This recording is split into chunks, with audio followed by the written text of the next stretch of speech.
Mambwa to the table. All those were in court. A mine, called Kalengwa, which was in court for 46, 47 years before even you guys were born, riddled in battles and confusion. Then, of course, we looked at 28 Shaft in Luansha, a mine that was closed for 23 years because it was waterlogged. So we looked at reviving these assets that could be what we call low-hanging fruits, that we bring them back on board. To cut the long story short, we are here today. Last year, if you've been following, we posted 16-17% increase in productivity. This year we are targeting to hit 1 million tons because at the time that we were doing this, the vision carrier, the president, gave a vision of 3 million tons. We want to hit 3 million tons by 2031 because productivity, in the high productivity, will have bigger consequences. There will be more taxes paid, more royalties coming to the treasury, but also more activity means that there will be more jobs for our people, direct and indirect. So we had to make sure that this came on board, triggering high productivity. And as we are speaking, you can see that the economy now has begun to grow in positives, despite the fact that we even went through a very bad drought, in the previous season. So now let me come to your question. Yeah, exactly. So these now artisanals, it's about time now. We said, okay, the brownfields, most of them have begun firing in all cylinders. We need to narrow it down now to the artisanal and small-scale miners, because those are also very critical to productivity. By the way, in last year's production for copper, they contributed 45,000 tons as artisanal and small-scale mining. But most of them have been doing informal mining. They have been doing a lot of illegal mining. And the consequence of this, you remember the Chingola disaster, where we lost lives. You remember in Kikonge. You remember in Kasempa, lives were being lost at will because the mining activity that was taking place was illegal, was informal. And some of the lives that have been lost, the blood has been put on your government, on your administration. Well, the issue of illegal mining, Chimweka and Cheswa, has been entrenched in our country for a long time. This hasn't started under UPND. It started a long time ago, and politicians were using the Jerabos and illegal miners as a campaign tool, yet we were exposing them to death. Now, this administration, this president today, I'm sure you heard his speech today, he's saying, I cannot be, aiding or helping people to commit suicide. So there will be no illegal mining. It will be highly intolerable to this government. And therefore, it is a battle that we have to fight, all of us. You are in the media, people on the streets, because we cannot have a scenario where you are being stopped to go and die, you go and get stones, you start throwing and breaking things. No. That must not be allowed. In hindsight, especially for the lives that were lost, and those fingers that have been pointed to you as a government, in hindsight, would you say that those situations would have been handled better, especially by the law enforcers? In terms of law enforcers, yes. The way illegality happens, Cheswa and Chimweka. The way it happens is that it's like a thief coming in the night. You wouldn't know when a thief is coming, isn't it? All you see is your house has been broken in. Illegal mining is similar to that because people go in these pits without being allowed to go in those pits. And when they go in the pits without being legalized and formalized, no one supervising, the chances are that the type of mining method they are using, the earth will collapse on them, and most of our people who have died. And condolences to those. As government, we are not amused that people should be dying. It is our responsibility to stop this illegal mining.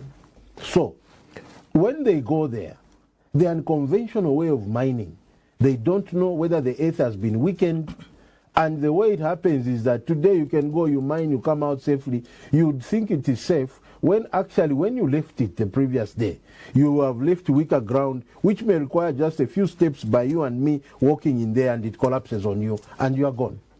So Minister, what have you done, and taking you back to the lives that have been lost? Start with Sincerely in 2023, coming into Ndola, and I know that there's just a latest one here that I'm getting at. Is it Green Mountain, Telling Dam, again another 52 in Kitwe that died. I mean, so many lives that No. We haven't had 52 people die. It should be the TD52. Beg your pardon, TD52, yes. So at TD54, TD52, yeah, that's a formalized operation. It is formalized and it's legal, except it was a misstep on the miners. I'm just quoting a few accidents that have happened. Yes. For example, at Microlink, again, miners losing lives.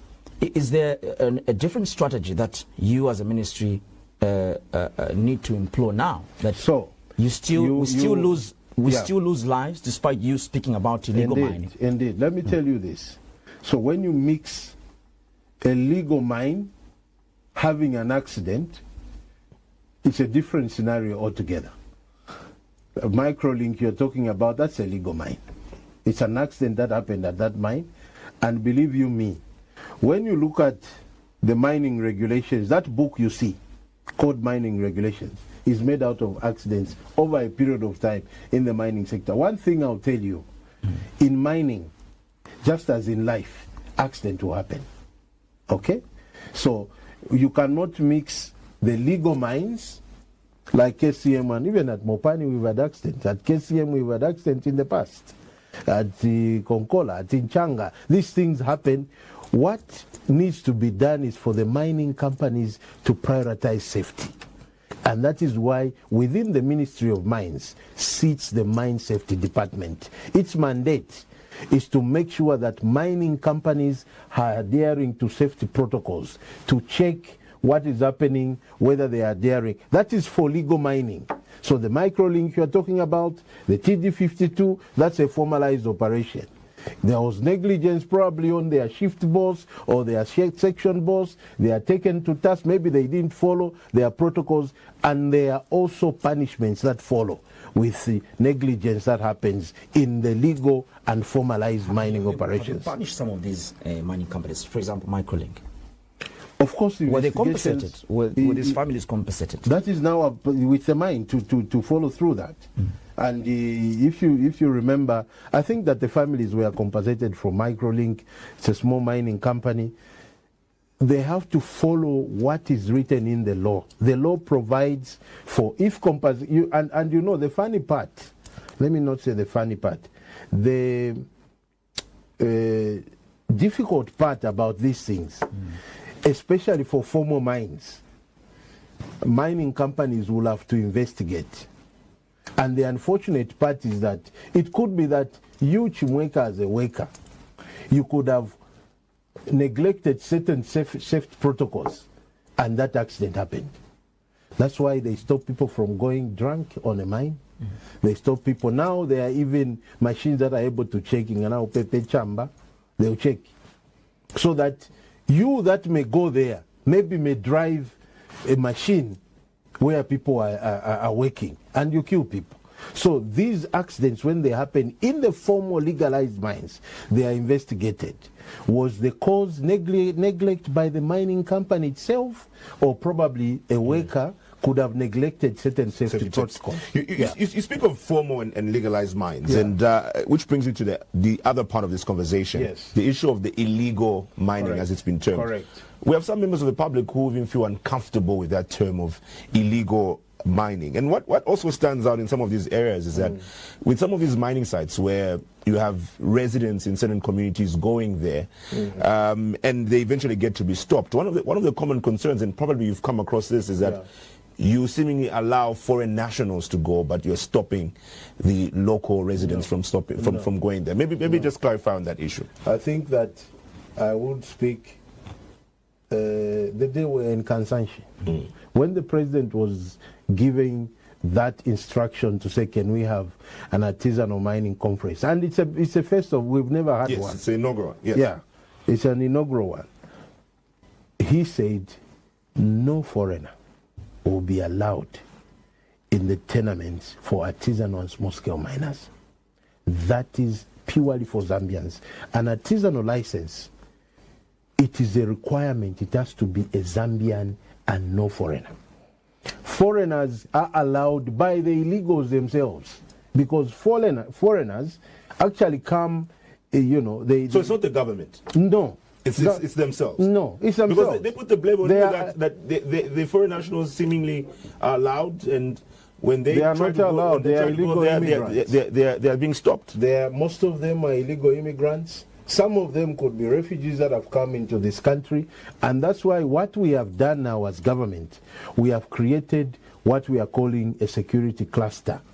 Now that will involve Ministry of Defense, and the cabinet member has been done and cabinet has approved, Ministry of Defense, Ministry of Home Affairs, which encompasses immigration and also the police, so that, and ZNS has been involved, Zambia Army, so that security is provided around these areas where minerals are being discovered. That is number one. Number two, foreigners and illegal immigrants must be flushed out of the areas. Those are purely meant for Zambians. I'll give you an example of one of the way we are now making solutions for the artisanal miners. That's why we're even at that conference. On Saturday, I'm on my way to Mufumbwe to go and give out licenses for graduates. Of the 90 offer letters you gave? Exactly. So we gave 90 offer letters, and we said these offer letters will just be like an entrance into a class where you'll be taught safe mining, legal mining, formalized, formal trade, and also security of where you're working. So they will be graduating on Friday, and now we are going to give them licenses, and all of them are 100% Zambian. There will be no foreigner allowed there. Our appeal is for our Zambian nationals. Sometimes they are sneaking in these foreigners. The cure to that, of course, sometimes you may not blame them, because maybe foreigners are producing money quicker. And that is why this government now has mandated ZCCMIH to be a buyer of choice there, to offer competitive prices to artisanal miners, so that when they mine, they do not sell and allow foreigners to come. The challenge with having foreigners around, they are bringing very dirty methods of cleaning, for example, gold, where they are using mercury and polluting our rivers. So government this time around is going to be very strong on that score. And that is why we have trained them, so that, like you were saying, they don't just go there and mine, dig pits anyhow, where the earth will collapse on them. So that is another preventive measure. So how is the government going to be managing this in terms of also ensuring transparency and accountability, especially in the issuance of these licenses? So what we are doing, Chimweka, is that we went into Mufumbwe. The majority, I would say 90% plus, of all those cooperatives that we gave are from Kasempa, Mufumbwe, Kikonge area. Those are actually the licenses that we are giving. We are concentrating so much. This program will be rolled out, and Chimweka, this country is so wealthy, and we want to harness that. Will be after Kikonge. In fact, in Kikonge, apart from the 90 that we are doing, there will be 200 more that are coming. They will go in class as well. Then we are rolling out to Mpika. We are rolling out to Dengwe. We are rolling out to Lusangazi. We are rolling out to Mumbwa to do all these lessons, teach people. It comes with a cost, of course. It's an expensive undertaking, but government is determined to do it so that our people are taught the four principles: legal mining, safe mining, formal trade. But the security cluster I'm talking about comes in forth to provide security within the areas. Let's talk about access to financing. Yes. Of course, one of the biggest challenges. Now, what are your plans in terms of special funds, credit facilities, partnerships with what banks? What we've done, Cheswa, is this. For the first time again, we have created a directorate for artisanal miners. So now at the Ministry of Mines, there is a director for artisanal and small-scale miners for them to interact. Now within that directorate sits what we are calling an artisanal miners fund. Okay? That will speak to what you are talking about. But apart from that, in next year's budget, the President has approved that we allocate a significant amount of money to support artisanal and small-scale miners. Therein now lies the equipment that the artisanal miners should access. We are also, because of the formalization program, what we are doing there, we are calling in the private sector banks to have a buy-in, because most of our artisanals, you saw during the conference, they are lacking the capacity to own equipment that will help them mine. So we are also marrying them with the private sector. But also, the other thing that we are encouraging is for the big mine to create what we are calling, for example, in agriculture we call it outgrower, where a farmer will pick different small farmers to farm certain things on their behalf. I think it happens in Mazabuka, Zambia Sugar does it, and other, farming, companies. So we are now in talks with the Chamber of Mines for the big mining companies to bring these artisanals on board, all right, to mine on their behalf.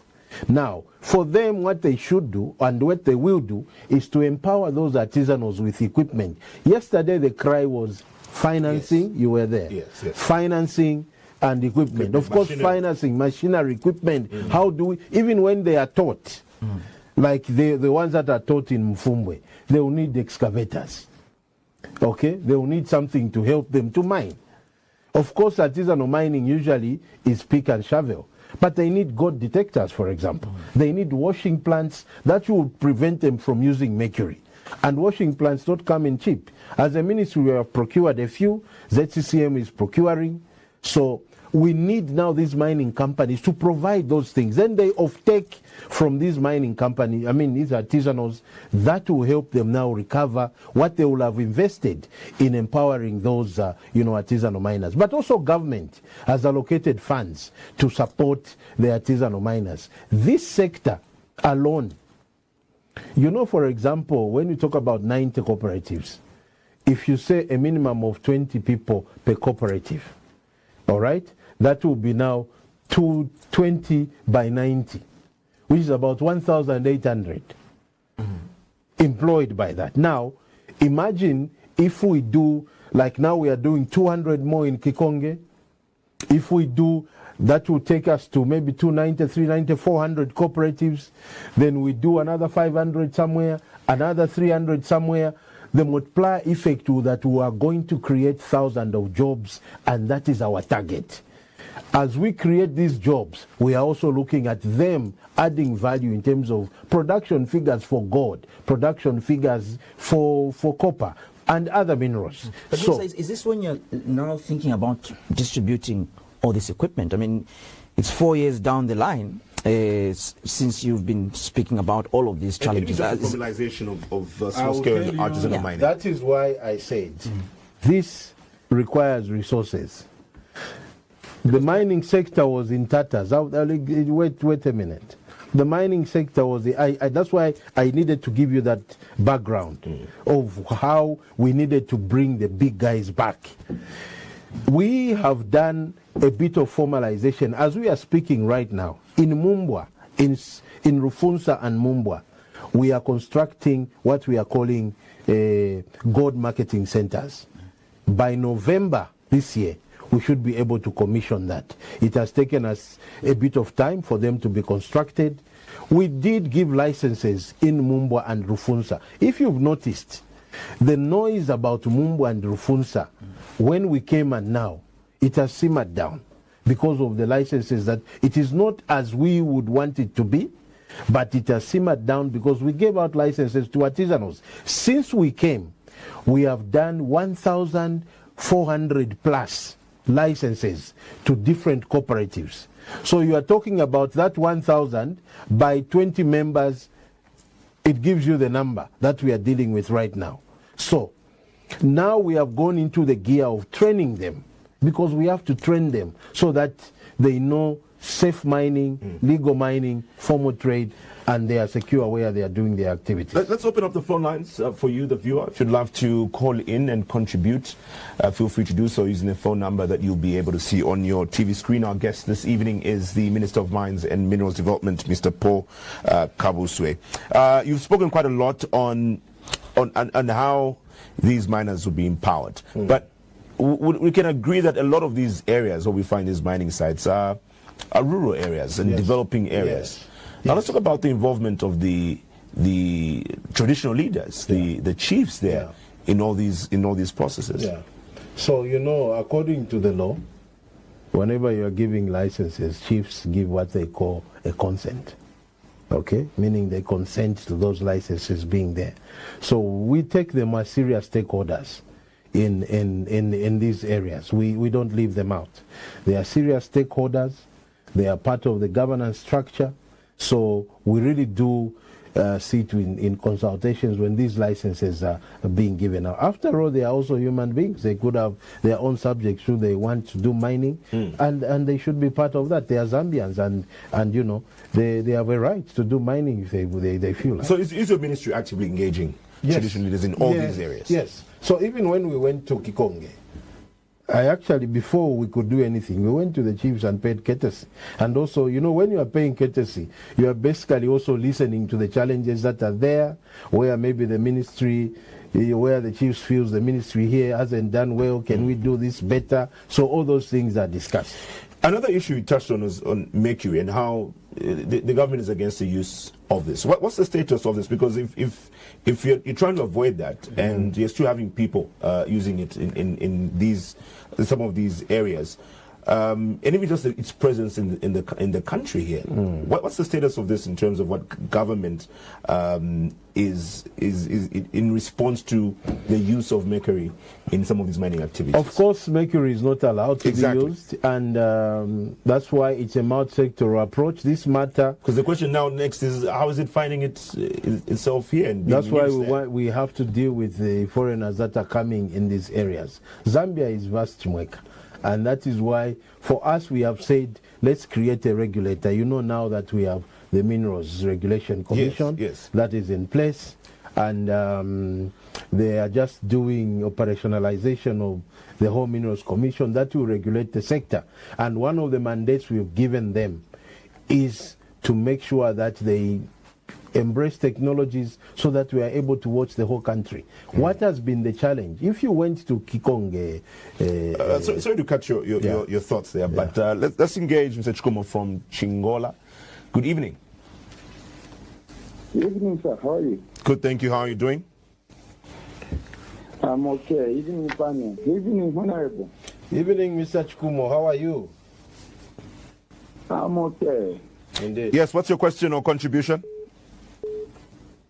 Yes, I've been following your program, and I just wanted to ask about our Honorable and how far they have engaged the mine sector into protecting our environment. Because recently we have seen the rapid increase of the waste we are putting in the rivers that are very essential to our lives, very important. Like we talk of calcium in Chingola. Most of the waste products, they are putting them into Kabuswe. And if you think Kabuswe, it has gone far as Zambia. And talk of the... Unfortunately lost the call there, but you can use the phone line yes, you speak what he said, but you can use the phone line showing on your TV screen to get interactive with us. He speaks on you holding these mining companies accountable, and I mean one of the elephant in the room we cannot run away from is Sino Metals and what happened recently. I know yesterday they did say that the unsafe tailings dam were being decommissioned and a new one should be completed by end of 2026. Yes, but let's talk about you keeping these mining companies accountable, especially when we talk about environmental degradation and pollution. For the Ministry of Mines, the department that is mandated to do that is called Mine Safety Department. But now they are working, in collaboration with Zambia Environmental Management Agency, which is under the Ministry of Green Economy, but also the Ministry of Water.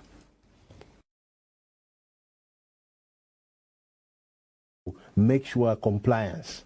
So what we are doing as government is to build more capacity in these institutions.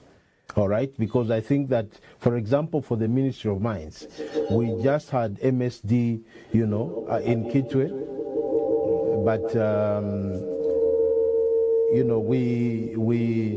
the feedback is really Okay. Thank you very much. Apologies for that. So the mine safety was just in Kitwe, a small office in Kitwe, overseeing 750,000 what we just experienced was an impact of load shedding. So there was a break in the transmission. All right. Yes. Okay. So now what we are doing is to build more capacity. How are we doing that? The Minerals Commission that has now come into force will build capacity to be able to check mining activities across the country. But really, the issue of collapsing of dams, and it's an unfortunate situation that should never happen, because it is within the law that mining companies must check their dams in the morning and in the night 24/7, so that if peradventure there could be something that may be collapsing, they are able to pick that and quickly rectify it. And that is why up until now, even today, when the Vice President visited Seino Mine, it still remains closed. We have not yet cleared them to open and start operations, and I think this should be made clear, because people were throwing in windows that no punishment has been meted. As it stands now, Sino is not operating because of that. It's a serious matter, and this government takes the issues of pollution of the environment very seriously, and that is why the President, on formation of our government, created the Ministry of Green Economy and Environment, where Zema is sitting. How regular does your safety department go around checking these companies, or perhaps we wait for a crisis to happen? No.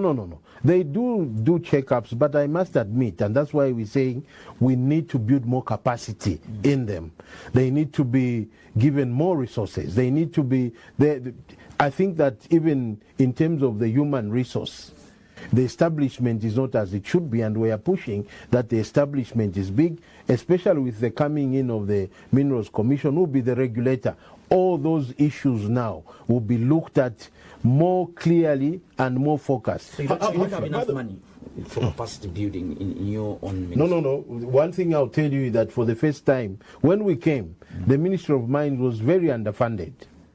Even now, I may not say we have reached where we want to, but I think this government has tripled the funding that is coming to the Ministry of Mines. Because for us to perform as an economy, the mining sector is critical. So the institution that has been mandated must be fed, and this government has really shown that really they are supporting by tripling and quadrupling figures, including the mapping that we are doing across the country. We've got Brian on the line. Brian is calling from Lusaka. Good evening. Good evening to you, Brian. Yes. Good evening, Honorable, as well, and the other colleagues. Good evening, Brian. Yes, please. Honorable, you have articulated the issues very well, and it's very clear. And I just want to find out one thing. Apart from gold and copper on the copper belt, what is happening with Switzerland in Luapula province? Because the Switzerland issue brought in issues where some people lost jobs. So what is the ministry doing about that Switzerland mining? Thank you so much. Thank you. All right, thank you so much, Brian, for coming through. If we do have another caller, we can take in another call so that we have our guests get to respond to their questions collectively.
We are going to drill. It had depleted. So it's a reaction that happens. It is not like you can have a mine that is as big as KCM or First Quantum full of sugilite. It's a reaction that happens on a manganese mine.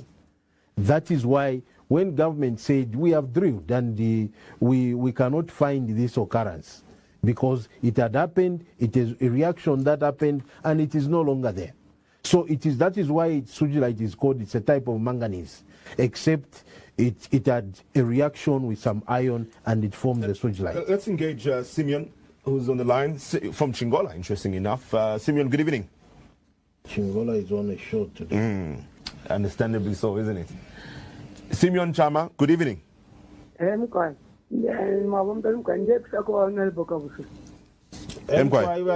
Mlishan.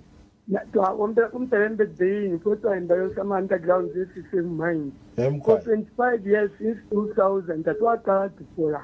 And yet, the state company, government. Up to now, that was for since 2000.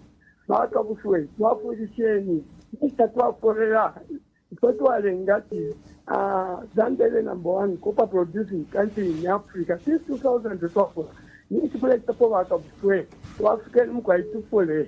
The moment I for Mali for Shama, my gratuities, this was Shania. What percent quite up to the top. Okay.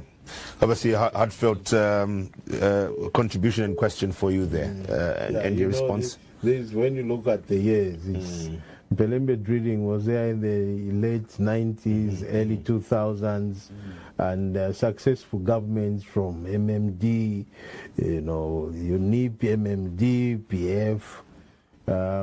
Maybe we need to get to the bottom of it and find out really what transpired and why there is this complaint. It's not the first one that is talking about it, but probably we need to go to the archives of ZCCMIH. Ichoningamieba koba Simeon, tualai baba ZCCMIH bakapange statement pali matter once and for all, because I'm sure they have the records of what happened between Mpelembe drilling that time and ZCCM. Let's touch on another issue that's of a very key interest to a number of Zambians, and that's on the issue of contracts. Yes. And the prioritization of the locals, because I know that this is also embedded in our laws, and the use of Zambian products, for example, services and so on. How much of this is the ministry actually doing when we talk about awarding of contracts? Chimweka, thank you very much. That is very important. Sitting at the Ministry of Justice today is what we are calling the local content bill. And it's not a bill anymore, because the local content now sits in the Geological and Minerals Development Act. It's already an act of parliament, so I'm supposed to sign an SI. Yes, that will actualize local content. So it's seated at the Ministry of Justice. As late as yesterday, I was pushing to my PS to find out how far justice has gone. They are doing a few touches here and there, drafting issues. It goes to cabinet, we quickly sign. Because a number of Zambians feel that this has been long overdue, because even just looking at been long overdue. What the expectation has been. So what has really been the delay? Well, when you are doing a bill, and like I always say, successful governments haven't taken it very seriously. This government has taken it very seriously.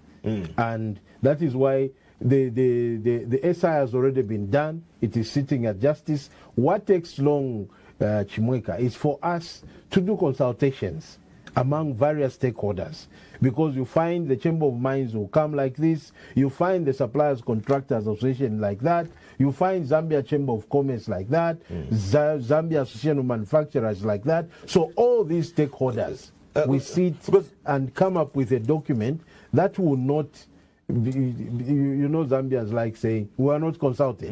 We are not consulted. So you have to still do more in terms of consultation. I think we've done what we can now. It's about time that quickly it went to cabinet, approved and signed. Because there's been a lot also expected. We talk about even the Minerals Regulation Commission Board, if I'm not mistaken, the small and medium scale miners, the issue of having a director there and so on. It's already done.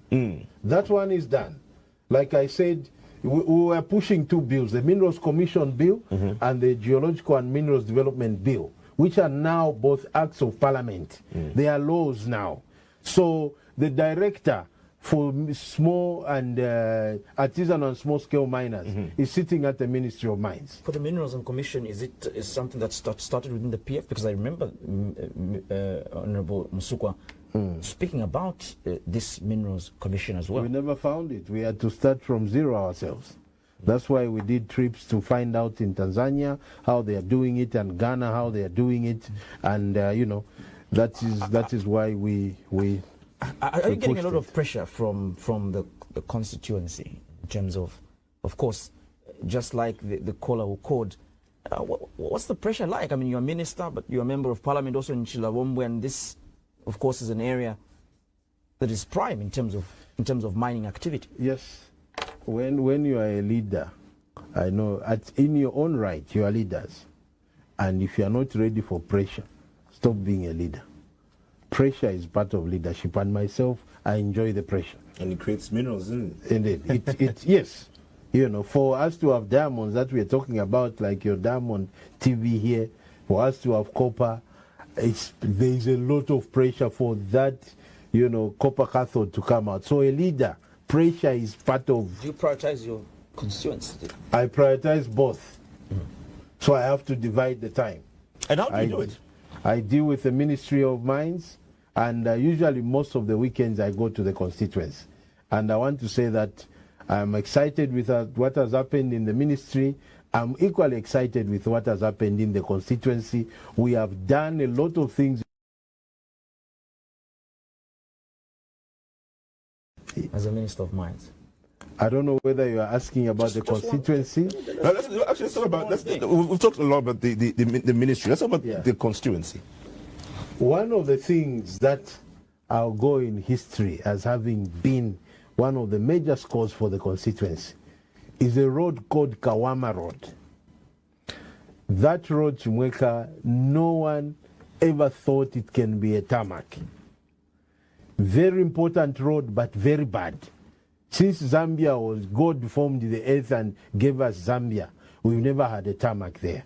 Now, as we speak, people are driving on a tarmac road.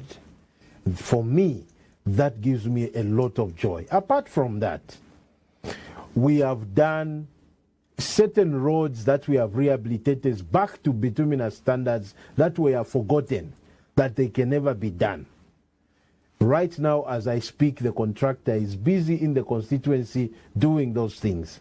The other thing that gives me a lot of joy is because of the introduction of the free education policy by the president and the UPND government.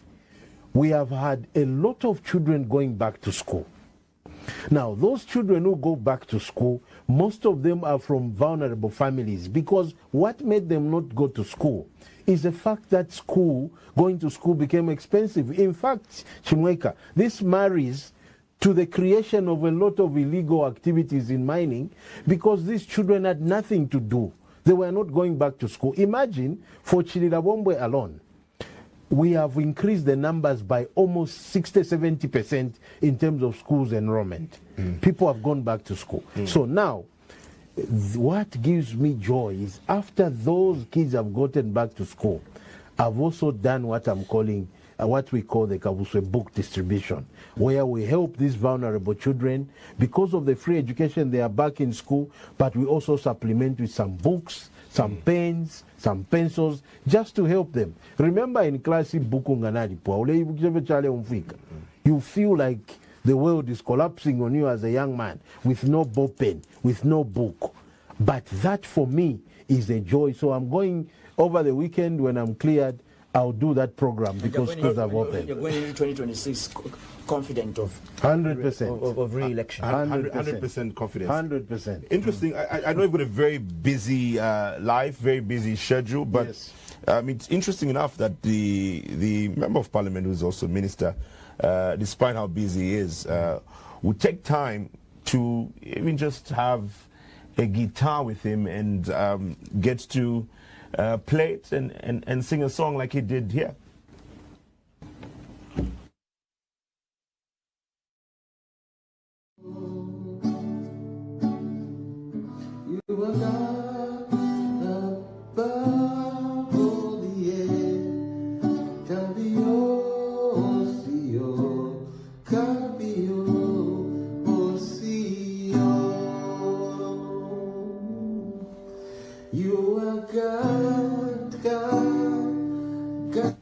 So that's Minister of Mines and Minerals Development, Mr. Paul Kabuswe, who has been our guest tonight on Diamond Live. He was not expecting this, but because you also play the guitar, I think it'd be good for you to just help us close out with just any song of your choice. That you I can hope just... it's properly tuned. If it is properly tuned, I'll be able. If it's not,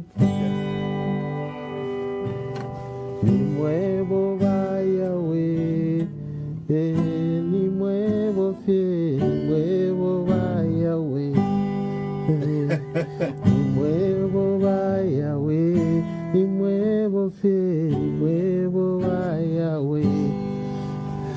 Minister, thank you so much for joining us. Thank you so much for being our guest tonight on Diamond Life. Thank you so much. I appreciate. I needed to speak more about the constituency, but well, we should find time that I explain. There's so many things that we've done. The 6,000 desks that we bought for our children, the many classroom blocks, the many maternity wings. Thank God for the increase in CDF by President HH.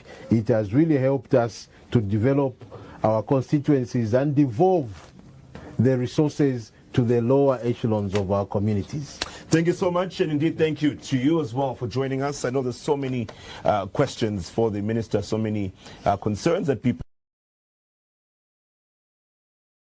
the availability of the minister to have some more of these questions and contributions addressed by him. But once again, we're grateful for you tuning in. My name is Jimwenga Chilesha. We're grateful for all of you that's made time to call us on this edition of Diamond Live. We'll see you on Friday. On behalf of Andrew Mwansa, thank you for watching. Good night.